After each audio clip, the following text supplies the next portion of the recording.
Bonjour, alors Bonjour. avec Christy, Olivia et moi Sylvie, nous allons vous parler aujourd'hui de comment entrer en école de préparateur en pharmacie. Donc je vais laisser tout de suite la parole à Christy, qui elle est étudiante en DUST deuxième année, préparateur pharmacie à Saint-Louis-la-Réunion.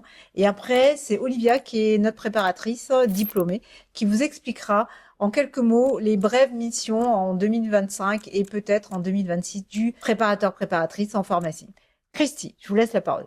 Alors, pour rentrer en école préparatrice en pharmacie, il faut d'abord un bac. Alors déjà un bac général, technologique, mais aussi peut-être professionnel. Oui, effectivement, je rejoins Chrissy sur ce sujet. Le bac professionnel est possible, on s'est renseigné. Auparavant, on avait dit non dans une de nos vidéos et on a appris qu'il était possible d'entrer en école de préparateur en pharmacie avec un bac pro. Les écoles nous ont dit que c'était au cas par cas, à étudier avec l'école et l'entreprise si la personne a le niveau pour les études de préparateur en pharmacie. Donc c'est possible. Alors, du coup, il faut aussi avoir 17 ans minimum, être dans son année de 18 ans, puisque l'école commence en août. Si, par exemple, tu n'as pas encore 18 ans, mais que tu vas avoir 18 ans entre août et décembre, bah c'est bon, tu peux entrer dans l'école. J'insiste bien, il faut avoir un bac.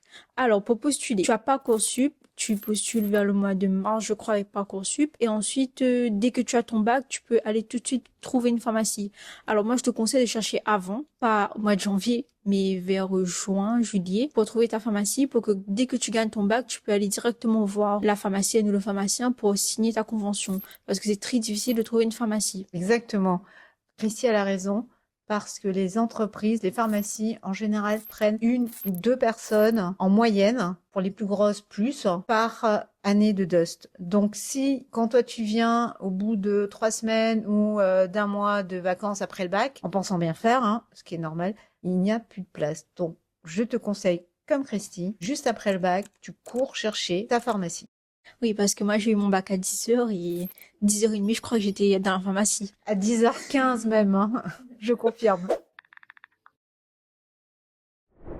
Alors, les écoles, d'après mes connaissances, il y a la Coprofa, l'UMA, c'est la Chambre des métiers. Ensuite, il y a une nouvelle école qui s'ouvre, c'est Elf Academy. Je crois que c'est à Saint-Pierre. Du coup, je laisse la parole à Olivia. Moi, je suis Olivia, je suis préparatrice et je suis diplômée. Donc, je vais vous expliquer en bref les missions d'une préparatrice. Donc, tout d'abord, elle va déjà délivrer les médicaments, toujours par la supervision d'un pharmacien.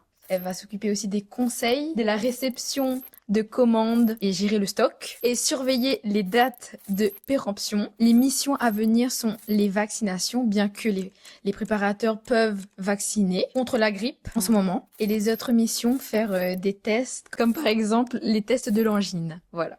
Eh ben merci les filles, merci Olivia, merci Christy. J'espère que vous aurez pu aider, éclaircir certaines personnes qui veulent devenir préparateurs, préparatrices en pharmacie. N'hésitez pas à nous demander en commentaire si vous avez besoin d'autres renseignements. Allez voir les écoles, allez voir les entreprises et surtout, ayez confiance en vous. Bonne journée! Bonne journée. Au revoir.